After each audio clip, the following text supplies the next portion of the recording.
नमस्कार दोस्तों, स्वागत है आप सभी का जैसा ऑल इन क्लासेस पर। दोस्तों आज हम बाल विकास एवं शिक्षा शास्त्र में पढ़ेंगे विकास की अवस्थाएं। बड़ा ही महत्वपूर्ण टॉपिक है। आप पेपर उठाकर देख लीजिए, यहाँ से एक दो क्वेश्चंस 100% आना तय ही है और इसको बहुत सरल शब्दों में हम पढ़ेंगे। इसके साथ साथ प्रीवियस ईयर के क्वेश्चंस भी हम सॉल्व करेंगे, कुछ इंपॉर्टेंट वस्तुनिष्ठ भी हम प्रैक्टिस करेंगे। बहुत आसानी से आपको समझ में आ जाएगा, बशर्ते आपको ध्यान से पूरा वीडियो लास्ट तक देखना है। अगर आप घर बैठे ये सारे एग्जाम की तैयारी करना चाहते हैं तो नया ऑफर एक्टिवेट हो चुका है। जितने भी नए कोर्सेस है, चाहे शिक्षक भर्ती का सहायक शिक्षक पैकेज हो, शिक्षक पैकेज हो, विज्ञान प्रयोगशाला पैकेज हो, इसके साथ साथ अभी हॉस्टल वार्डन का भी पैकेज आ गया है और प्रयोगशाला परिचारक के पैकेज आ गया है। तो इसमें अभी आपको अच्छा खासा डिस्काउंट मिल जाएगा, ठीक है। और इसके लिए आपको क्या करना है, प्ले स्टोर पर जाकर Ajay Sahu online classes search करके हमारा मोबाइल एप्लीकेशन डाउनलोड कर लेना है। आप पीसी में भी देख सकते हो, लैपटॉप में भी देख सकते हो। अगर आपके पास iOS है तो web.ajaysahuonlineclasses.com में भी जाकर देख सकते हैं। इसमें जिस तरीके से मैं आपको क्लास ले रहा हूँ ना, डिजिटल क्लास मिलेगा, आपको वीडियो के साथ पीडीएफ मिल जाएगा। इसके साथ साथ आप 24 घंटे देख सकते हैं। ऐसा अब बहुत सारे लोग वर्किंग होते तो उनको ऐसा है कि लाइव आकर नहीं देख पाए, तो ऐसा कोई दिक्कत नहीं, आप जब चाहो तब देखो, रिकॉर्डेड क्लास मिलेगा और घर बैठे आप अपनी तैयारी अच्छे से कर पाएंगे। अगर कोई भी दिक्कत होगा, कुछ भी समझ नहीं आएगा, तो ये जो नंबर है यहाँ पे आप कॉल कर सकते हैं। अगर आपको कॉल करने में असहज महसूस होता है तो व्हाट्सअप कर लीजिए, व्हाट्सअप में आप चैट कर सकते हैं। इसके साथ साथ एप्लीकेशन में भी चैट का ऑप्शन रहता है, आप डाउट वगैरह पूछ सकते हैं। तो ये कुछ जानकारी है, अन्य जानकारी के लिए आप कांटेक्ट कर सकते हैं। शुरू करेंगे आज का टॉपिक। तो हम पढ़ने वाले हैं विकास की अवस्थाएं। तो पहले आपको विकास समझना होगा, ठीक है, विकास एक्चुअल में क्या होता है। और जब आप बाल विकास पढ़ेंगे तो आपको दो टॉपिक दिखेगा, वृद्धि और विकास। तो इसमें कुछ जो असमानताएं हैं या यूं कहें इनमें जो डिफरेंसेस है, इसको हमको समझना पड़ेगा। जैसे वृद्धि क्या होता है और विकास क्या होता है, तो पहले हम इसको समझेंगे, उसके बाद एक एक करके सारे अवस्थाओं को हम देखेंगे। तो यहाँ पर आप देखेंगे वृद्धि और विकास को प्रायः समानार्थक शब्द के रूप में प्रयोग किया जाता है। इन जनरल हम लोग कह देते हैं कि वृद्धि हुआ, विकास हुआ, लेकिन इन दोनों में कुछ महत्वपूर्ण अंतर है। जैसे हम वृद्धि की बात करते हैं तो ज़्यादातर हम क्या बात करते हैं, बाल विकास के सब्जेक्ट के तौर पे हम देखें तो वृद्धि का तात्पर्य जो है शरीर में परिवर्तन को हम देखते हैं। जैसे एक छोटा बेबी है, अब वो होकर 10 साल में थोड़ा बड़ा हो जाएगा, तो उसकी शारीरिक वृद्धि हुई है ना। छोटा सा बच्चा है, 2 साल बाद देखेंगे थोड़ा बड़ा हो जाएगा। तो हम शारीरिक वृद्धि की बात करें तो ये जो वृद्धि वर्ड है उसको आप शरीर में आने वाले परिवर्तन के हिसाब से याद रखेंगे। जबकि विकास का जो दायरा है वो बड़ा है, वो सिर्फ शारीरिक विकास नहीं, शरीर में वृद्धि को नहीं आंकता। विकास का मतलब है मानसिक वृद्धि, संवेगात्मक वृद्धि, सामाजिक वृद्धि, मतलब समाज के साथ वो कैसे संपर्क कर रहा है, उसकी जो समाज के साथ जो आपस में मेल जोल है वो किस तरीके से है, नैतिक विकास मतलब उसमें किस तरीके के संस्कार का विकास हुआ है। तो इस तरीके से इसमें कुछ महत्वपूर्ण डिफरेंसेस है, ठीक है। वृद्धि का मतलब सिर्फ शारीरिक, यहाँ पे देखेंगे शरीर में आने वाले विभिन्न परिवर्तन, और वृद्धि एकांकी प्रक्रिया है, जबकि विकास बहुआयामी। क्योंकि वृद्धि में हम सिर्फ शरीर के विकास को फोकस कर रहे हैं, लेकिन विकास में हम क्या कर रहे हैं, विकास में हम शारीरिक, मानसिक, संवेगात्मक, सामाजिक, नैतिक, इस सब में विकास हम देखते हैं, ठीक है। वृद्धि मात्रात्मक होती है जबकि विकास मात्रात्मक और गुणात्मक दोनों होता है। ये आया हुआ क्वेश्चन है, ठीक है। आगे मैं आपको इसको एमसीक्यू प्रैक्टिस करवाऊंगा तो बता दूंगा किस टाइप का ये क्वेश्चन आया था। तो याद रखेंगे विकास मात्रात्मक और गुणात्मक दोनों होता है, जबकि जो वृद्धि है वो केवल मात्रात्मक। उसको आप मात्रात्मक मतलब जैसे कितना बढ़ा, शरीर में कितना विकास हुआ, वृद्धि कितना हुआ, उसको आप माप सकते हैं। तो केवल मात्रात्मक यहाँ पे, और विकास में मात्रात्मक के साथ साथ गुणात्मक, ठीक है। तो इस तरीके से इसको ध्यान में आप रखिएगा। वृद्धि एक निश्चित समय तक होती है। जैसे कोई बच्चा बढ़ेगा तो मान के चलो कि 20-21 साल तक उसका हाइट बढ़ा, शरीर में जितना विकास होना था उसको हो गया, सब कुछ हो गया, लेकिन एक टाइम के बाद जो है वृद्धि वो नहीं होगा, वृद्धि रुक जाएगी, है ना। जबकि विकास आजीवन चलते रहता है, क्योंकि विकास बहुआयामी है ना। जैसे हम बात करें कि मस्तिष्क का विकास, आप जितना ज़्यादा ज्ञान लेते जाएंगे, पढ़ते जाएंगे, आपकी रुचि जितनी ज़्यादा किसी चीज़ में अच्छी होती है, आप उसके प्रति आकर्षित होते हैं, तो आपका विकास होता रहेगा। जब आप किसी के प्रति अटैच होते हैं, चाहे वो सब्जेक्ट हो, कोई आपकी रुचि हो, कोई इंसान हो, तो आप उसके बारे में जानने लगते हैं, तो वो आपका क्या है, आजीवन चलने वाली प्रक्रिया है।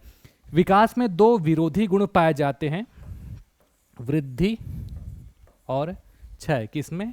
विकास में। विकास क्या होता है? समय के साथ साथ ग्रोथ भी देखने मिलता है और समय के साथ साथ क्षय भी देखने को मिलता है, मतलब ऊपर भी जाएगा नीचे भी जाएगा।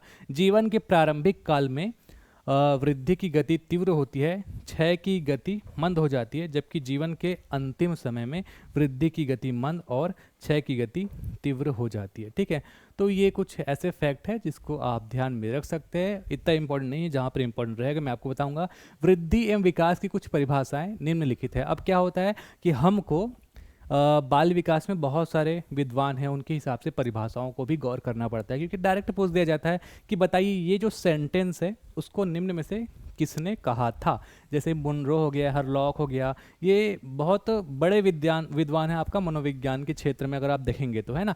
तो मुनरो के अनुसार क्या कहते हैं, परिवर्तन श्रृंखला की वह अवस्था जिसमें बच्चा भ्रूण अवस्था से लेकर प्रौढ़ावस्था तक गुजरता है, विकास कहलाता है। मुनरो क्या कहते हैं, भ्रूण अवस्था, जब जो बच्चा है, जब इंसान है वो गर्भ में आएगा, जब उसका हाथ पैर भी नहीं बना रहता, उस अवस्था को अगर हम देखें तो भ्रूण अवस्था से लेकर प्रौढ़ावस्था, जब वो पूरा वृद्ध हो जाता है तब तक लेकर जो भी विकास होता है वो परिवर्तन की श्रृंखला कहलाता है मुनरो के अनुसार, है ना। तो परिवर्तन की वह श्रृंखला परिवर्तन श्रृंखला की वह अवस्था जिसमें बच्चा भ्रूण अवस्था से लेकर प्रौढ़ावस्था गुजरता है, ये मुनरो के अनुसार विकास है। दूसरा, हरलॉक के अनुसार विकास बड़े होने तक ही सीमित नहीं है, वस्तुतः यह तो व्यवस्थित एवं समानुपात प्रगतिशील क्रम है जो परिपक्वता की प्राप्ति में सहायक है।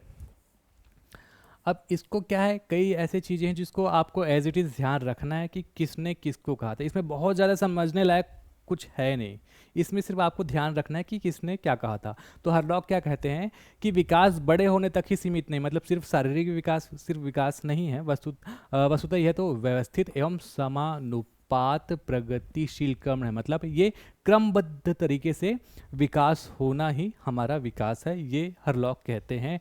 और परिपक्वता की प्राप्ति में, चोटी की प्राप्ति में सहायक होता है विकास। अगला है सेल के अनुसार, विकास एक तरह का परिवर्तन है, विकास एक तरह का परिवर्तन है जिसमें बच्चों के नवीन विशेषताओं एवं क्षमताओं का विकास होता है। तो सेल ने इस प्रकार से कहा था। तो विकास के अगर हम आयाम देखें, वृद्धि में हमने क्या पढ़ा था, सिर्फ शारीरिक विकास पढ़ा था, लेकिन विकास के अगर आयाम देखें तो ये बहुआयामी ही विकास, जैसे विकास में हम सामाजिक विकास की बात करते हैं, संवेगात्मक विकास की बात करते हैं, मानसिक विकास की बात करते हैं। मानसिक विकास मतलब उसकी बुद्धि में विकास, है ना। नैतिक विकास, उसके आचरण व्यवहार से हम नैतिक विकास की बात कर सकते हैं। भाषात्मक विकास, ठीक है, बोली भाषा इन सब के बारे में उसको कितना नॉलेज है, इस तरीके से हम इसके बारे में समझ सकते हैं। अगला है बाल विकास की अवस्थाएं। अब ये जो है हम मेन टॉपिक पर आ रहे हैं। हमने समझ लिया वृद्धि क्या होता है, हमने समझ लिया विकास क्या होता है, ठीक है। अब हम पढ़ेंगे बाल विकास की अवस्थाएं।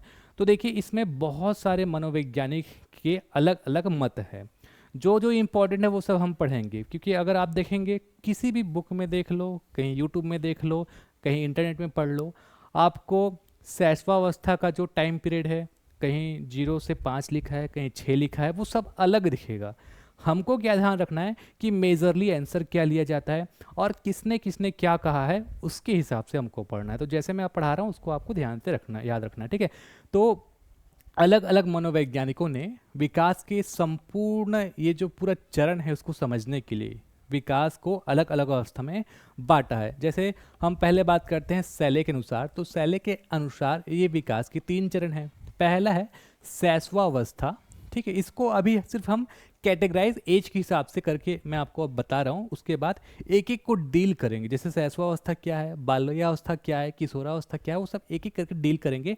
अभी हम देख रहे हैं कि कौन से विद्वान ने किस तरीके से कैटेगराइज किया है। तो शैशवावस्था सैले के अनुसार ये बोलते हैं कि 0 से लेकर 5 वर्ष तक का जो टाइम पीरियड है वो शैशवावस्था के अंतर्गत आता है, जबकि बाल्यावस्था 6 वर्ष से लेकर 12 वर्ष तक के जो एज ग्रुप के बच्चे हैं उसको हम कहेंगे कि वो बाल्यावस्था में है। और किशोरावस्था 13 वर्ष से 18 वर्ष, ठीक है।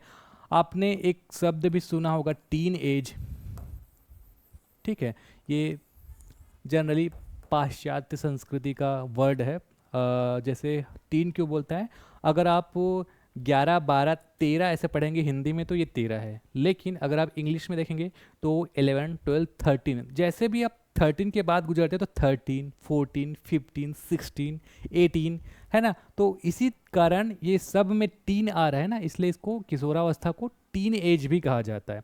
तो उसी टीन से 13 में टीन आ रहा है ना, तो आपको याद भी हो जाएगा कि किशोरावस्था को हम 13 वर्ष से लेकर एडल्ट कब होते हैं 18 वर्ष, तो 18 वर्ष तक हम मानते हैं, ठीक है। तो ये है सैले के अनुसार। दूसरा है अर्नेस्ट जोन्स के अनुसार बाल विकास की अवस्थाएं।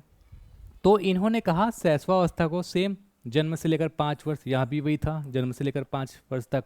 दूसरा इन्होंने कहा बाल्यावस्था जो है 6 से 12 वर्ष, ठीक है, ये भी 6 से 12 वर्ष। अब इसने किशोरावस्था को भी सेम यहाँ पर देखेंगे, लगभग देखिए कई जगह 12 वर्ष लिखा है, अब कई जगह यहाँ पर 13 नहीं लिखकर 12 से 18, तो होता क्या है 12 कंप्लीट हो गया, अब 13वां लगने वाला है, तो कहीं पे 13 लिख देते हैं तो कभी 12 वर्ष के बाद इस तरीके से लिख देते हैं। तो इसमें क्या है आपको ये चीज़ समझनी होगी कि ये कहीं ना कहीं 13 है, क्योंकि 12 तो हमने यहाँ पे लिख दिया, ठीक है। तो आप इस तरीके से इसको ध्यान में रखेंगे। उसके बाद इन्होंने चौथा बताया प्रौढ़ावस्था, जिसको 18 वर्ष के बाद मृत्यु तक इन्होंने अर्नेस्ट जोन्स ने कैटेगराइज किया। तो इस तरीके से हम देखेंगे विकास की यात्रा में पहले हो जाता है ये वॉटसन के अनुसार, यहाँ पे एक शब्द भी आप याद रख सकते हैं कि हमारे जीवन का विस्तार अवस्थाओं में बटा हुआ है, ये वॉटसन ने कहा है। और ये अवस्थाओं को अगर हम समझें तो पहले भ्रूण बनता है, तो भ्रूण को एक अवस्था बता दिया है ना। अब जब भ्रूण के शरीर का विकास होता है, मतलब हाथ पैर सब कुछ, उंगलियां, ज्ञानेंद्रियां, ये सब जब बन जाता है तब ये शिशु हो गया, ठीक है। शिशु के बाद बालक, बालक के बाद जैसे बड़ा हुआ किशोर, किशोर से थोड़ा बड़ा हुआ युवक, युवक से थोड़ा बड़ा हुआ प्रौढ़, और उसके बाद वृद्ध। तो ये विकास की यात्रा है, ये मानव के विकास की यात्रा है। और इसी अवस्थाओं को अलग अलग मनोवैज्ञानिक ने अलग अलग कैटेगराइज करके बताया हुआ है। एक और है रॉस के अनुसार, ये भी महत्वपूर्ण है, शैशवावस्था, यहाँ पर इन्होंने कहा है 1 वर्ष से 3 वर्ष तक। पूर्व बाल्यावस्था और उत्तर बाल्यावस्था, इन्होंने बाल्यावस्था को 2 तरीके से कैटेगराइज कर दिया। एक है पूर्व बाल्यावस्था, इन्होंने कहा कि 3 से लेकर 6 वर्ष तक का जो टाइम पीरियड है उसको पूर्व बाल्यावस्था माना जाए, और उसके बाद 6 से 12 वर्ष तक को आपका उत्तर बाल्यावस्था माना जाए। फिर चौथा है आपका किशोरावस्था 12 से 18 वर्ष तक, ठीक है। तो इस सारणी में आप ध्यान देंगे, इस सारणी में जनरली जो क्वेश्चंस पूछे जाते हैं उसका आंसर क्या लिया जाता है, इस तरीके से भी मैंने यहाँ पे कैटेगराइज किया गया है। तो गर्भावस्था को आप मानेंगे 0 से 9 माह, ठीक है, क्योंकि जब बच्चा गर्भ में आता है तब से लेकर जब बच्चा गर्भ से बाहर निकल जाता है, जब उसका जन्म हो जाता है, तो वो जो 9 महीने का टाइम पीरियड है, क्योंकि 9 महीने बाद ही बच्चा गर्भ से बाहर आता है ना, तो ये जो 9 महीने का टाइम पीरियड है उसको गर्भावस्था माना जाता है। इसको अगर एग्जैक्टली कहा जाए तो 9 माह और 10 दिन काउंट किया जाता है। और अगर दिन में पूछा जाए तो कई बार क्वेश्चन दिन में पूछ दिया जाता है, तो 280 दिन गर्भावस्था का टाइम पीरियड रहता है, इसको आप ध्यान में रखेंगे, कितना 280 दिन। फिर है आपका पूर्व बाल्यावस्था, ये 2 वर्ष से 6 वर्ष तक की आयु। उत्तर बाल्यावस्था 6 वर्ष से 12 वर्ष तक की आयु तक। और किशोरावस्था 13 वर्ष से 18 वर्ष, 13 3 से याद रख लेना आप। और प्रौढ़ावस्था 18 यहाँ के कंप्लीट हुआ था ना, तो 18 के अधिक को प्रौढ़ावस्था आप इस तरीके से मान लेंगे।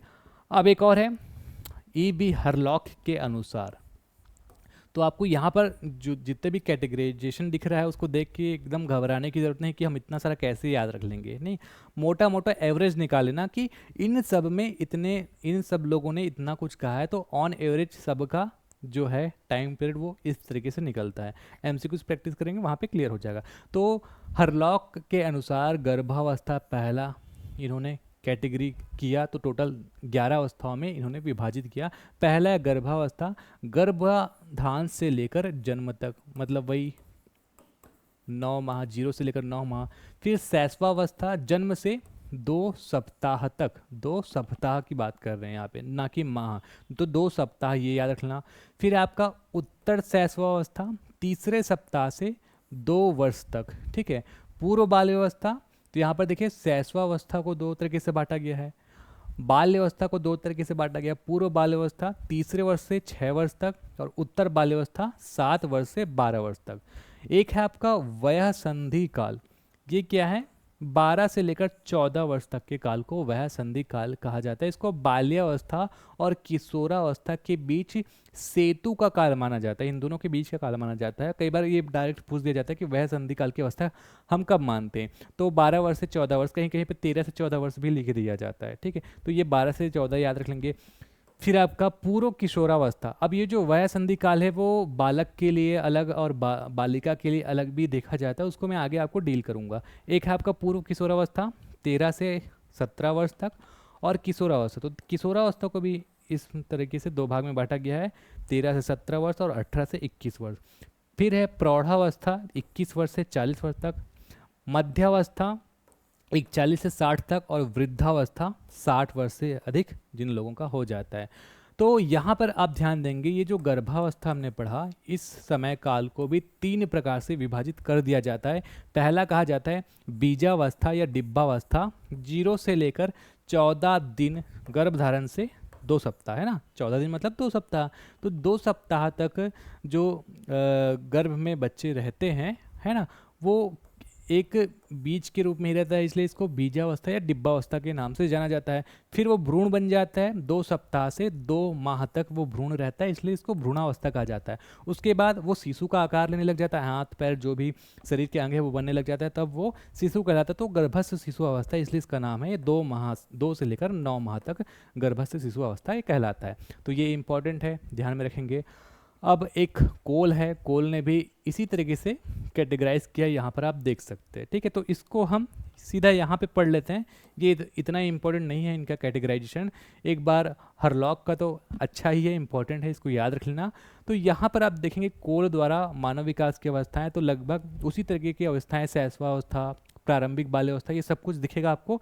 यहाँ पर आप ध्यान देंगे, इन्होंने क्या किया, शैशवावस्था के बाद बाल्यावस्था को प्रारंभिक बाल्यावस्था, मध्य बाल्यावस्था और उत्तर बाल्यावस्था 3 तरीके से बांटा, और इसी उत्तर बाल्यावस्था को पूर्व किशोरावस्था भी कहा जाता है, ठीक है। अब यहाँ पर किशोरावस्था को 3 तरीके से इन्होंने बांटा, प्रारंभिक, मध्य और उत्तर किशोरावस्था।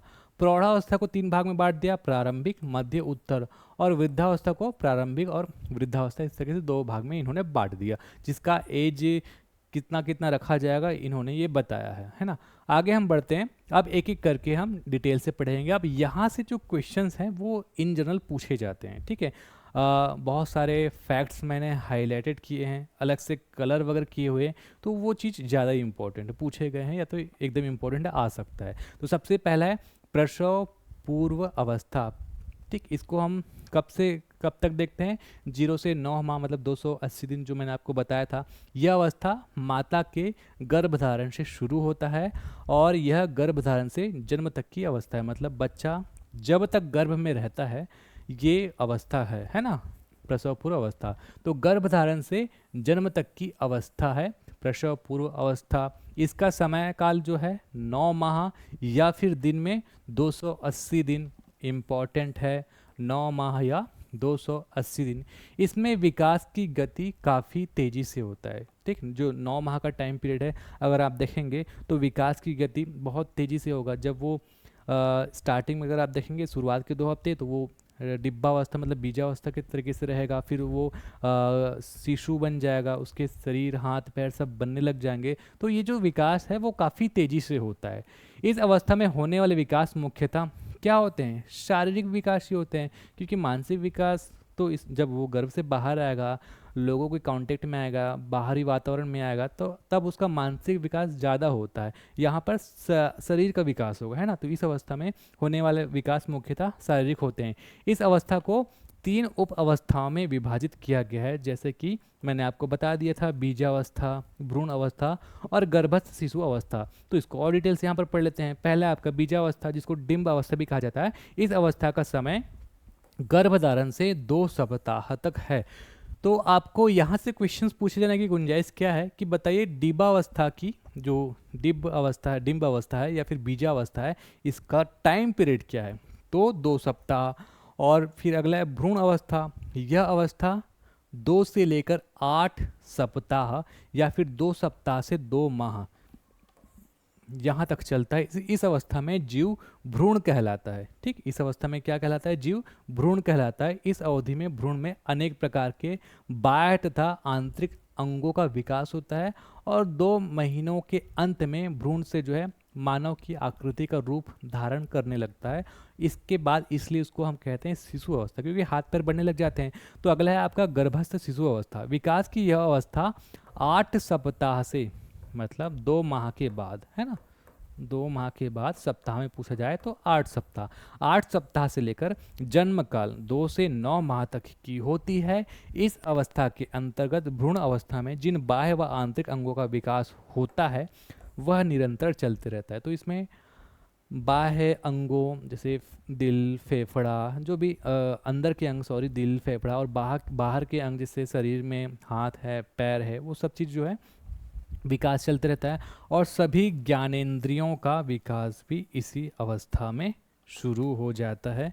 यहाँ पे ये पॉइंट याद रख लीजिएगा कि ज्ञानेंद्रियों का विकास जो है कौन से अवस्था में होता है? तो सभी ज्ञानेंद्रियों का विकास गर्भस्थ शिशु अवस्था में होता है। क्वेश्चन पूछा जा सकता है। अगला है शैशवावस्था। शैशवावस्था जन्म से लेकर 5 साल का जो टाइम पीरियड है, ठीक है, तो 5 साल तक के बच्चों को हम क्या किस में रखते हैं? शैशवावस्था में रखते हैं। ये विकास की अगर हम देखें तो दूसरी अवस्था है शैशवावस्था। इसका समय काल कहाँ? जन्म से लेकर 5 वर्ष तक है। और इसमें इस अवस्था में शिशु पूर्ण रूप से माता पिता पर निर्भर रहता है। ठीक है, बच्चा खाएगा, पिएगा, बात करेगा, ये सब कुछ माता पिता के अनुसार ही करता है। तो माता पिता के ऊपर पूर्ण रूप से निर्भर रहता है। कौन से अवस्था में? शैशवावस्था में, जब वो 5 साल का होता है। उसका व्यवहार मूल प्रवृत्तियों पर आधारित होता है। ये क्वेश्चन आया था कि कौन से अवस्था में बालक का व्यवहार मूल प्रवृत्तियों पर आधारित होता है? शैशवा अवस्था, याद रखेंगे। अब मूल प्रवृत्ति क्या होता है? मूल प्रवृत्ति का मतलब वो अच्छे से बोल के नहीं बता पाएगा या फिर सही तरीके से रीज़न नहीं दे पाएगा। मूल प्रवृत्ति मतलब अगर उसको भूख लगा है रो देगा, अगर आप उसको चिमटी काटेंगे रो देगा। तो वो क्या करेगा? मूल प्रवृत्तियों का सहारा लेता है और माता पिता जो होते हैं वो समझ जाते हैं कि बच्चे को क्या चाहिए। तो उसका व्यवहार मूल प्रवृत्तियों पर आधारित होता है। शैशवावस्था की विकासात्मक विशेषताएं हम देख लेते हैं, क्या क्या आपको ध्यान में रखना है। इस अवस्था में जिज्ञासा अधिक होती है, क्यूरोसिटी। कैसे? यहाँ पर आप देखेंगे बच्चा जो है खेल रहा है। अब यहाँ पर एक छोटा सा बॉल रख देंगे या एक टॉय रख देंगे, कार वगैरह रख देंगे, तो बच्चा इसको देखेगा और जानने की कोशिश करेगा, पकड़ेगा, ठीक है, इसको खेलेगा, तोड़ देगा। तो उसकी जो जिज्ञासा है, क्यूरोसिटी, बहुत ज़्यादा होती है। किसी भी चीज़ को अगर आप देखेंगे तो उसको घूरेगा, खेलने की कोशिश करेगा और उसके बारे में जानने की कोशिश करेगा। तो इस अवस्था में क्यूरोसिटी, जिज्ञासा सबसे अधिक होती है। ये भी क्वेश्चन पूछा गया था कि क्यूरोसिटी, जिज्ञासा जो है सबसे ज़्यादा कौन सी अवस्था में होती है? तो शैशवा अवस्था। ठीक है। आत्म प्रेम की भावना, ये भी इम्पॉर्टेंट है। इस अवस्था में आत्म प्रेम की भावना सबसे अधिक होता है। बच्चा क्या है? खुद से ज़्यादा प्रेम करता है। उसको जो चीज़ चाहिए वो ले लेगा, वो अपने बारे में सोचेगा, है ना। अगर उसको टॉय चाहिए तो टॉय से खेलेगा। इसी को कहते हैं स्व केंद्रित अवस्था। एक बार क्वेश्चन पूछा गया था कि स्व केंद्रित अवस्था जो है कौन से काल में होता है? तो शैशवा अवस्था में। स्व केंद्रित मतलब खुद पर केंद्रित करेगा, वो किसी और के बारे में सोच नहीं सकता, उसकी जो दिमाग है उतना विकसित नहीं हुआ है। आत्म प्रेम मतलब सबसे ज़्यादा वो खुद से प्यार करेगा, खुद क्या खाना है उसके हिसाब से वो मम्मी पापा को जीत करेगा, किससे खेलना है ना, खुद को क्या अच्छा लग रहा है, और सबसे ज़्यादा अपने आप को ही वो पसंद करेगा। इसको कहते हैं आत्म प्रेम की भावना, सेल्फ लव। और इसी को हम टेक्निकल वर्ड में क्या कहते हैं, स्व केंद्रित अवस्था, खुद पर केंद्रित है वो। अगला, इस अवस्था में दोहराने की प्रवृत्ति अधिक होती है और इसी को हम कहते हैं अनुकरण। अनुकरण मतलब नकल, नकल द्वारा बच्चा सीखता है। जैसे बच्चे अगर मम्मी पापा चम्मच से खाना खा रहे हैं तो वो भी चम्मच को पकड़ने की कोशिश करेगा। किससे सीख रहा है वो, नकल, अनुकरण मतलब किसी और को देख कर, है ना। तो ये जो भी सीखता है बच्चा वो दोहरा कर सीखता है, अनुकरण करके सीखता है। तो ये क्वेश्चन कई बार पूछा गया है कि अनुकरण करने की प्रवृत्ति कौन से अवस्था में होती है, तो शैशवावस्था। अगला है, इसे खिलौने की आयु भी कहा जाता है। यहाँ पर आप ना क्या करेंगे, शैशवावस्था का टाइम पीरियड याद रखना कि 5 वर्ष तक के बच्चों को कहा जाता है। तो अगर आप थोड़ा सा सोचेंगे कि 5 वर्ष का बच्चा क्या क्या कर सकता है तो आप आंसर लिख कर आ जाएंगे। जैसे कि 5 वर्ष का बच्चा खिलौने से खेलेगा तो खिलौनों की आयु हो गया। 5 वर्ष का बच्चा कोई भी चीज़ सीखने के लिए दोहराता है। 5 वर्ष का बच्चा खुद से अधिक प्रेम करता है। 5 वर्ष का बच्चा जिज्ञासु होता है। तो ये जो सारे आंसर है वो आपसे बनने लग जाएंगे, है ना। इस तरीके से आपको ध्यान में रखना है। इस अवस्था में बच्चा अतार्किक चिंतन करता है। अतार्किक चिंतन का मतलब, अगर बच्चे ने कोई चीज़ को तोड़ दिया और मम्मी पापा ने ऐसे डांटने का कोशिश किया, है ना, डांटने के इसको किसने तोड़ा, तो वो क्या करेगा, इसको मैंने नहीं तोड़ा किसी और ने तोड़ा, इतना जवाब नहीं दे, इतना तर्क नहीं लगा पाएगा, वो सीधा सीधा रो देगा, है ना। तो अतार्किक चिंतन इसी को कहते हैं कि वो लॉजिकल आंसर नहीं दे पाएगा, है ना। अतार्किक चिंतन मतलब उसको जो उस समय लगेगा या तो रो देगा या तो मुंह फुला लेगा, अतार्किक चिंतन करेगा। इस अवस्था में बच्चा क्या करता है, अतार्किक चिंतन करता है। शारीरिक विकास में तीव्रता, बच्चे जल्दी जल्दी बढ़ते हैं, है ना। मानसिक क्षमताओं में तीव्रता, समझते जल्दी हैं। और सीखने में तीव्रता, अगर कोई चीज़ सिखाओगे तो वो जल्दी सीखते हैं। नैतिक भावना का भाव, यौन ग्रंथियों का निर्माण, इसमें आपको ये 2 ग्रंथियां हैं, ऑडिपस और इलेक्ट्रा, इनके बारे में थोड़ा सा मैं आपको बताऊंगा। 4 से 5 वर्ष की आयु में बालक और बालिकाओं में क्रमशः ऑडिपस और इलेक्ट्रा नामक यौन ग्रंथियों का निर्माण होता है। अब यहाँ पर आप देखेंगे, बालक अगर है तो ऑडिपस ग्रंथि का निर्माण होता है, ठीक है, और बालिका अगर है तो इलेक्ट्रा ग्रंथि का निर्माण होता है।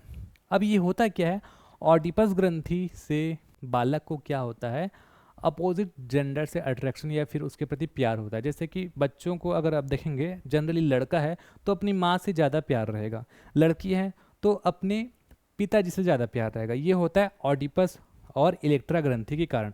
अब कैसे याद रखेंगे, कंफ्यूज भी हो सकते हैं कि लड़का का ऑडिपस था या फिर इलेक्ट्रा था, लड़की का ऑडिपस था या फिर इलेक्ट्रा था। तो आप कैसे याद रखेंगे, जैसे कि कार कौन चलाता है, कार बालक चलाता है। और बालक अगर जो बच्चा है, जनरली क्या होता है, लड़के गाड़ी चलाते हैं, लड़के नहीं चलाते मान लेते हैं, तो लड़के गाड़ी चलाते हैं, कार चलाते हैं, तो कार है ऑडी का और ये बच्चा चला रहा है, देखेंगे कार है ऑडी का और ये बच्चा जो लड़का है वो चला रहा है। तो ऑडी कार से ऑडिपस और बालक से याद रखेंगे कि ये जो ग्रंथि है वो बालक में होता है और इसी के कारण क्या होता है, ऑडिपस ग्रंथि को मातृ प्रेम एवं पितृ विरोधी ग्रंथ कहा जाता है और इलेक्ट्रा ग्रंथि को पितृ प्रेम एवं मातृ विरोधी ग्रंथि कहा जाता है। और यही कारण है कि शैशवावस्था में बालक अपनी माँ के साथ ज़्यादा प्यार करता है, उसके साथ ज़्यादा लगाव करता है और अपने पिता के साथ रहना चाहती है बालिकाएं। तो ये ग्रंथि के कारण होता है। ऑडिपस कॉम्प्लेक्स और इलेक्ट्रा कॉम्प्लेक्स इसी को हम कहते हैं। अगला है, तकनीकी विकास की दृष्टि से शैशवावस्था को भी 2 भागों में बांटा जाता है। एक है आपका शैशवावस्था जन्म से 3 वर्ष और दूसरा है पूर्व बाल्यावस्था 3 से 6 वर्ष। इसे पूर्व प्राथमिक स्कूल अवस्था भी, अनौपचारिक शिक्षा की अवस्था भी कहा जाता है। क्यों? क्योंकि इसी समय क्या होते हैं, बच्चे आंगनबाड़ी में जाते हैं ना 3 से 6 साल के बीच, तो आंगनबाड़ी को हम क्या कहते हैं, पूर्व प्राथमिक स्कूल की अवस्था, मतलब प्राथमिक स्कूल में पढ़ने से पहले जो हम अनौपचारिक शिक्षा ग्रहण करते हैं, आंगनबाड़ी हो गया या KG1 KG2 हो गया, ये सब अनौपचारिक शिक्षा में आता है ना। तो इसी को हम कहते हैं अनौपचारिक शिक्षा की अवस्था या पूर्व प्राथमिक स्कूल की अवस्था, किसको, 3 से 6 वर्ष, जिसको कहा जाता है पूर्व बाल्यावस्था। आगे बढ़ते हैं, अगला जो है अवस्था बाल्यावस्था, 6 से 12 वर्ष के बीच हम पढ़ेंगे बाल्यावस्था को, ठीक है। इसे जीवन का अनोखा काल कहा जाता है। हम सबको याद आता है अपना बचपना, बोलते हैं ना कि हमारा बचपन कितना अच्छा था, अब हम बड़े हो गए कितना टेंशन है यार, बचपन कितना अच्छा था। क्यों? क्योंकि बचपन में लोग स्ट्रेस नहीं लेते, अच्छे से खेलते कूदते हैं और जीवन से बहुत प्यार करते हैं, इसलिए जीवन का अनोखा काल कहा जाता है बाल्यावस्था को। यह अवस्था 6 वर्ष से लेकर 12 वर्ष तक के बीच की अवस्था है। मनोवैज्ञानिकों ने इन अवस्था को, जो बाल्यावस्था है, उसको 6 से 12 के बीच रखा है। ठीक है, अब यहाँ पर हम देखते हैं प्राथमिक विद्यालय की आयु। 6 साल के बाद बच्चे जो हैं विद्यालय जाना प्रारंभ कर देते हैं, इसलिए इसको प्राथमिक विद्यालय की आयु कहा जाता है। इसको कहा जाता है स्फूर्ति आयु, क्योंकि इस समय बालक के अंदर स्फूर्ति, एनर्जी काफ़ी ज़्यादा होता है। ठीक है, अगला है गंदी आयु। गंदी आयु क्यों? क्योंकि बालक खेल कूद करता है और अपना ध्यान नहीं रखता। बालक इस अवस्था में क्या करता है? खेल कूद, भाग दौड़, उछल कूद आदि करने लगता है और इसके कारण अपने आप को भी गंदा कर लेता है। जैसे कीचड़ में खेल रहा है, रंगों से खेल रहा है। यहाँ पर आप देखेंगे ये लड़की कलर से खेल रही है और अपने आप को पूरा गंदा कर डाली है, तो इसीलिए इसको गंदी आयु भी कहा जाता है। अगला है समूह टोली की आयु, क्योंकि इस काल में बालक या फिर बालिकाएं अगर बात करें तो सामाजिक संबंध स्थापित करने की क्षमता अधिक होती है। वो अपना अपना समूह बना लेते हैं। 4-5 जो बच्चे हैं, 4-5 बच्चियां हैं, वो अलग अलग समूह बनाकर खेलते हैं, इसलिए इसको समूह या टोली की आयु भी कहा जाता है। इसे तार्किक चिंतन की अवस्था कहा जाता है। अब यहाँ पर आप देखेंगे तार्किक चिंतन मतलब यहाँ पर बच्चा अब बहाना देना चालू कर सकता है, तर्क से आंसर देगा। जैसे हमने इससे पहले एक बार थोड़ा सा पीछे चले जाता हूँ,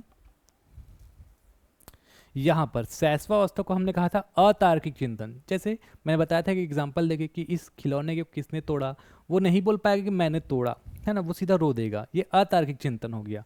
अब हम आगे बढ़ते हैं, यहाँ पर बाल्यावस्था, तार्किक चिंतन। तार्किक चिंतन अगर कोई बोलेगा कि इसको किसने तोड़ा, तो वो लॉजिकल आंसर देखेगा देगा, है ना, कि ये मैंने जानबूझ के नहीं तोड़ा, इसको मैं रख रहा था टूट गया, या फिर इसको मेरे दोस्त ने तोड़ा, झूठ भी बोल सकता है, या फिर लॉजिकल आंसर देगा जो कि लगे कि हाँ ऐसा हो सकता है ना। इसको हम कहते हैं तार्किक चिंतन। तो ये तार्किक चिंतन की अवस्था बाल्यावस्था है।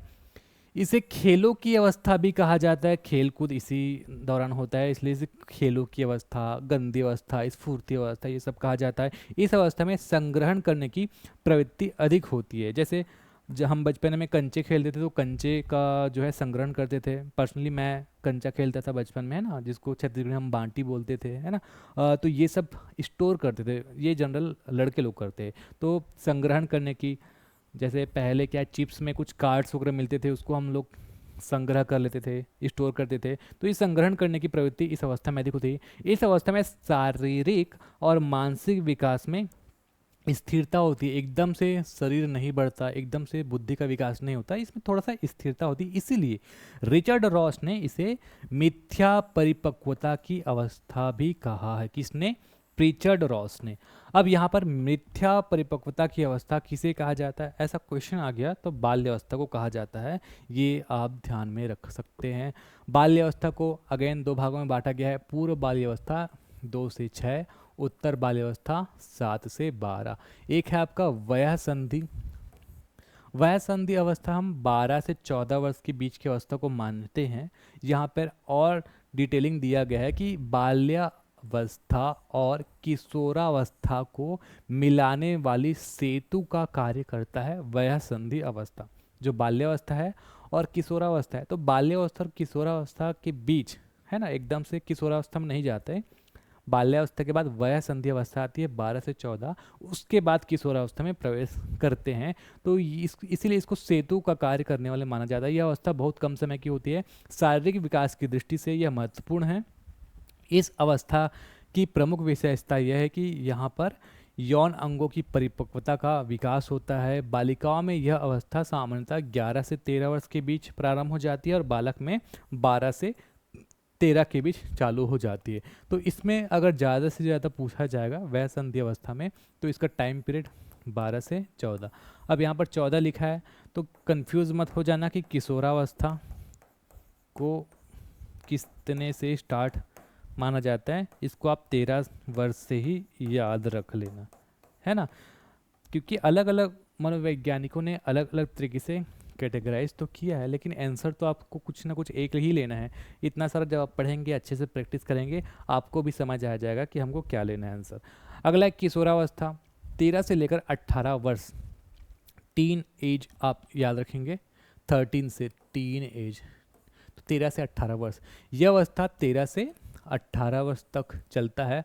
अब इसे जीवन का सबसे कठिन काल माना जाता है, एकदम इम्पॉर्टेंट है, कई बार पूछा गया है, आगे भी बिल्कुल पूछा जा सकता है। किशोरावस्था के बारे में ज़्यादा क्वेश्चंस बनते हैं क्योंकि ये एकदम इम्पॉर्टेंट अवस्था है। इस अवस्था में क्या है, चाहे बच्चा लड़का हो या लड़की हो, इसमें ज़्यादा स्ट्रेस में आ जाते हैं बच्चे, कैरियर से रिलेटेड चीज़ों को भी लेके, अपने लाइफ से रिलेटेड चीज़ों को लेके। तो इसको इसीलिए बड़े संघर्ष की अवस्था, उलझन की अवस्था, तूफान की अवस्था, ऐसे बहुत सारे अलग अलग नामों से जाना जाता है। यहाँ पर आप देखेंगे इमेज भी मैंने इस तरीके से ऐड किया है कि ये स्ट्रेस में दिख रहा है ना, टेंशन में दिख रहे हैं लोग, तो इसको याद रखना, ये संघर्ष की अवस्था, सबसे कठिन काल माना जाता है किशोरावस्था, क्योंकि पढ़ने लिखने का टेंशन रहता है, कैरियर का टेंशन रहता है, दुनिया भर का जो रिलेशनशिप वगैरह है इसी एज में आता है, और बहुत सारे टेंशन मान के चलो, इस मेच्योरिटी रहता है नहीं, लेकिन दिमाग इतना विकसित हो जाता है कि दुनियादारी की समझ हो जाती है, इसलिए टेंशन की अवस्था है किशोरावस्था, सबसे कठिन काल। यहाँ पर देखते हैं किशोरावस्था को अंग्रेजी में एडोलेंसेस, प्रोनाउंसिएशन देख लेना, कहते हैं, और एडोलेंसेंस लैटिन भाषा के एडोलेंक्रेट से बना है, जिसका तात्पर्य होता है परिपक्वता की ओर बढ़ना। और अगर पूछा जाएगा तो बस इसका आंसर क्या होगा, इसका अर्थ ये पूछा जा सकता है, तो परिपक्वता की ओर बढ़ना है। स्टैनले हॉल ने किशोरावस्था को बड़े संघर्ष, तूफान, उलझन तथा विरोध की अवस्था कहा है। किसने? स्टैनले ने। क्योंकि इस आयु में विकासशील बालक अपने अंदर हो रहे परिवर्तन से हैरान परेशान रहता है, अर्थात यह जीवन का सबसे कठिन काल है। ठीक, तो कुछ शारीरिक बदलाव भी आते हैं लड़कियों में, लड़कों में, जिस कारण वो टेंशन में रहता है, स्ट्रेस में रहता है, हैरान रहता है, परेशान रहता है, इसलिए इसको संघर्ष, तूफान, उलझन, विरोध, दुनिया भर की जितने भी नकारात्मक वर्ड है सब किशोरावस्था में जोड़ देना। इस अवस्था को समस्यात्मक अवस्था भी कहा जाता है। पश्चिमी विद्वान इस अवस्था को टीन एज, क्यों 13 से चालू होता है ना, 13, 14, 15, 16, 17, 18, इसलिए टीन एज। इस अवस्था में विषम लिंगी आकर्षण, लड़कियों को लड़कों से, लड़कों को लड़कियों से विषम लिंगी आकर्षण, गर्लफ्रेंड बॉयफ्रेंड बनाना, ये सब होता है ना, तो ये विषम लिंगी आकर्षण। इस अवस्था में रोल मॉडल, जैसे कि अगर कोई सिंसियर बच्चा है, पढ़ने में सिंसियर है, तो अपना एक रोल मॉडल बना लेगा, वो APJ अब्दुल कलाम, स्वामी विवेकानंद जैसे महान बनने की कोशिश करेगा, है ना, कोई ना कोई एक प्रेरणा स्रोत रखेगा, और प्रेरणा स्रोत रखने की भावना, रोल मॉडल रखने की भावना किशोरावस्था में ज़्यादातर होता है। इस अवस्था में बच्चे अमूर्त चिंतन करते हैं। अमूर्त चिंतन, इसका मतलब है ज़्यादा सोचना, है ना, तो अमूर्त चिंतन कौन से अवस्था में करते हैं? किशोरा अवस्था में करते हैं। इस अवस्था में बाल अपराधों की संख्या भी जो है अधिक होती है। किशोरावस्था के बहुत सारे अन्य नाम भी आप ध्यान रख सकते हैं, जैसे परिवर्तन की अवस्था, जीवन का बसंत, जीवन का स्वर्ण काल, संवेगात्मक उथल पुथल की अवस्था, जीवन का कठिन काल, बाल्यावस्था और प्रौढ़ावस्था की वय संधि काल, घनिष्ठ मित्रता की अवस्था इत्यादि बहुत सारे उपनामों से भी जाना जाता है।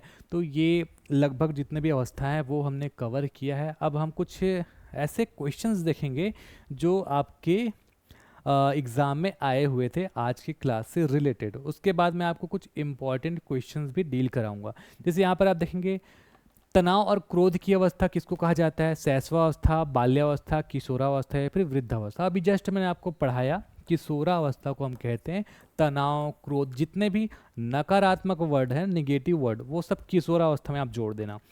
फिर है बाल्यावस्था का टाइम पीरियड, बालक 5 साल, याद रख लेना, 5 साल से शुरू होता है, लेकिन इसमें क्या कहा कि बाल्यावस्था की जो है टाइम पीरियड, तो 6 साल से 12 साल हमने देखा था ना, तो यहाँ पर 12 वर्ष तक, याद रखना कि तक यहाँ पे बाल्यावस्था में से नहीं है, मतलब 6 वर्ष से ऐसा नहीं है, यहाँ पर तक मतलब कितने तक रहता है बाल्यावस्था, तो 12 वर्ष तक, ऐसे यहाँ पे याद रख लेना। फिर है आपका किशोर अवस्था में चरित्र निर्माण से जो अवस्था संबंधित है वो इन में से कौन सा है? एक तो स्व केंद्रित अवस्था, ये मैंने आपको बताया था, ये तो नहीं होगा। ठीक।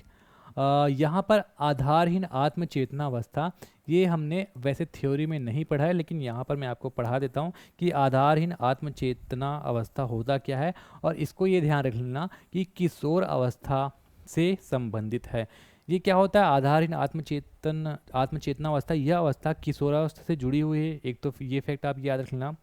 इस अवस्था में बालकों का सामाजिक, शारीरिक तथा मानसिक विकास अपनी ऊंचाइयों को छूने लगता है। मतलब एक तो शारीरिक विकास होता है, मानसिक विकास भी ठीक ठाक हो जाता है, और उसके साथ साथ जो भी विकास होता है वो अच्छा खासा होता है, ऊंचाइयों को छूने लगता है, और उसमें आत्मचेतना का प्रादुर्भाव हो जाता है। यह मेरा आचरण है, मैं ऐसे व्यवहार करता हूँ, इसकी उसे अनुभूति होने लगती है, तथा अपने व्यवहार और आचरण और व्यक्तित्व संबंधी गुणों की स्वयं ही आलोचना करने की प्रवृत्ति उसमें पनपने लगती है। मतलब मैं किस तरीके से व्यवहार करता हूँ, मेरा आचरण कैसा है, क्या मैं किसी के प्रति खराब व्यवहार तो नहीं कर रहा। मतलब वो अपने आचरण व्यवहार गुण को समझता है, समझने के साथ साथ वो अपने आचरण गुण व्यवहार की आलोचना भी कर सकता है। तो आलोचना करने की प्रवृत्ति उसमें पनपने लग जाती है। पूर्णता की चाह उसमें स्वयं से असंतुष्ट रहने का मार्ग प्रशस्त कर देती है। यही असंतुष्टि उससे समाज तथा परिवेश में जो कुछ गलत हो रहा है उसे बदल डालने या परंपराओं के प्रति विद्रोही रुख अपनाने को उकसाती है। ये कहलाता है आधारहीन आत्मचेतना की अवस्था। ठीक है, तो ये किससे संबंधित है? ये किशोर अवस्था से संबंधित है। हालांकि इस टॉपिक को हम आगे पढ़ेंगे, लेकिन ये क्वेश्चन यहाँ पे किशोर अवस्था से संबंधित था, तो मैंने यहाँ आपको यहीं पे डील करा दिया। अगला है एक खाली स्थान ब्लैंक यहाँ पे में बालक मुख्य रंगों की पहचान करता है। तो कौन से एज ग्रुप में ये होता है? 3 वर्ष, है ना। 3 वर्ष के जो बच्चे हैं वो मुख्य रंगों की पहचान करने लग जाते हैं। तो अगर आपको इस तरीके से क्वेश्चन आया तो 3 वर्ष आप ले सकते हैं। ये सब आपके पेपर के आए हुए क्वेश्चन हैं। अब कुछ महत्वपूर्ण वस्तुनिष्ठ भी हम यहाँ पे प्रैक्टिस कर लेते हैं। जैसे पहला प्रश्न है, निम्नलिखित में से कौन सा कथन सही है? परिपक्वता में अभ्यास का महत्व होता है, या फिर परिपक्वन एक शारीरिक क्रिया है? तो परिपक्वता जो होता है एक शारीरिक क्रिया है, इसको ध्यान में रख लीजिएगा। मानव विकास, अब हमने पढ़ा था जो वृद्धि है वो मात्रात्मक होता है, लेकिन विकास मात्रात्मक और गुणात्मक स्टार्टिंग में भी मैंने आपको बता दिया था। तो मात्रात्मक और गुणात्मक ये दोनों होगा, है ना। ये इंपॉर्टेंट क्वेश्चन है। अगला है, विकास कहाँ से कहाँ की ओर बढ़ता है? तो विकास जो है अगर देखेंगे तो सामान्य से विशिष्ट विकास जो है सतत और धीमी प्रक्रिया है। एकदम से कोई आइंस्टीन नहीं बन जाता, है ना। किसी भी का विकास अगर शरीर से भी होगा या फिर दिमाग से भी होगा तो सामान्य से विशिष्ट मतलब धीरे धीरे होगा, सामान्य रूप से होगा, और उसमें विशिष्टता की ओर वो बढ़ेगा। तो सामान्य से विशिष्ट विकास की गति एक व्यक्ति से दूसरे में भिन्न होती है, किंतु यह एक खालिस्तान नमूने का अनुगमन करती है। तो यह एक क्रमबद्ध और व्यवस्थित प्रक्रिया है, एक क्रम से होता है, व्यवस्थित ढंग से होता है। ये सब में अलग अलग भले होगा, लेकिन सबके लिए एक क्रम और एक व्यवस्था से ही विकास होगा। अगला है, विकास शुरू हो जाता है जब बालक गर्भ में आ जाता है, तब से विकास शुरू होते रहता है। तो गर्भ से मृत्यु पर्यंत तक तो विकास होता रहता है। तो विकास जो है आपका प्रसव पूर्व अवस्था से शुरू हो जाता है।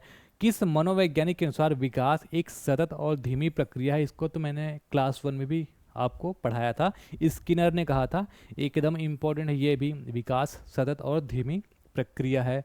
अगला है, बच्चे की वृद्धि मुख्यतः संबंधित। अब किस पे फोकस करेंगे आप? ये विकास नहीं बोल रहा है, ये बोल रहा है वृद्धि। तो वृद्धि हमने देखा था कि शरीर का विकास को ही फोकस किया जाता है वृद्धि में, और ये एक आयामी है वृद्धि, जबकि विकास बहुआयामी, उसमें हम शरीर के साथ साथ मस्तिष्क का विकास देखते हैं, नैतिक विकास देखते हैं, सामाजिक विकास देखते हैं, बहुत कुछ देखते हैं। लेकिन वृद्धि की अगर बात करें तो शारीरिक विकास आप याद रख लेना। शारीरिक वृद्धि और विकास को क्या कहते हैं? अभिवृद्धि। ये कुछ एक्स्ट्रा फैक्ट है, याद रखना, हमने थ्योरी में नहीं पढ़ा है। शारीरिक वृद्धि और विकास, इनको हम कहते हैं अभिवृद्धि। अगला है शैशवावस्था की प्रमुख विशेषता क्या है। शैशवावस्था में हमने पढ़ा था कि जो बच्चा है वो मूल प्रवृत्त्यात्मक व्यवहार करता है। मूल प्रवृत्त्यात्मक का मैंने आपको एक एग्जाम्पल भी बतलाया था कि बच्चे को अगर भूख लग रहा है तो वो मांगे कि नहीं भूख लग रहा है, वो रो देगा। ठीक है, तो मूल प्रवृत्त्यात्मक व्यवहार। स्व केंद्रित अवस्था, आत्म प्रेम की अवस्था। स्व केंद्रित अवस्था क्या है, प्रेम की अवस्था। और ये हमने पढ़ा था कि 3 से 6 वर्ष तक के शैशवावस्था का जो अंतिम चरण है 3 से 6 वर्ष, तो इसमें बालक स्व प्रेम की भावना होती है और स्व केंद्रित अवस्था यही कहलाता है। तो शैशवावस्था का अंतिम चरण 3 से 6 वर्ष में बालक केवल अपने स्वयं की प्रसन्नता व खुशी के बारे में सोचता है, चिंता करता है, इसलिए शैशवावस्था को हम क्या कहते हैं, स्व केंद्रित अवस्था कहते हैं।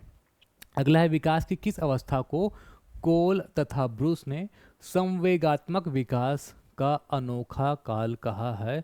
तो अनोखा काल, जीवन का अनोखा काल, ये सब जो है बाल्यावस्था में याद रखने लगा। तनाव और क्रोध, जहाँ भी आपको ऐसे निगेटिव शब्द दिखेंगे सीधा सीधा याद रख लेना, ये किशोरावस्था का ही हो सकता है। तो इस तरीके से अगर आपको ये वीडियो अच्छा लगा, आप यूट्यूब में देख रहे हैं तो प्लीज़ वीडियो को लाइक कर दीजिएगा, दोस्तों में शेयर कर दीजिएगा। और अगर आप क्लासेस लेना चाहते हैं तो हमारा एप्लीकेशन जो है सिंपली प्ले स्टोर में जाना, Ajay Sahu online classes search कर लीजिएगा, आपको डिटेल्स मिल जाएंगे। अधिक जानकारी के लिए इस नंबर पे कांटेक्ट कर लीजिएगा। और अगर आप टेलीग्राम पे नहीं जुड़े हैं तो टेलीग्राम में सारे अपडेट्स हम देते हैं, टेलीग्राम पे आप जुड़ जाइएगा। इंस्टाग्राम है और इसके साथ साथ फेसबुक पेजेस है। चैनल को सब्सक्राइब नहीं किया है तो चैनल को भी सब्सक्राइब कर लेना, बेल आइकन को प्रेस कर लीजिएगा। तो आज के लिए बस इतना ही। नमस्कार, धन्यवाद, मिलेंगे अगले क्लास में।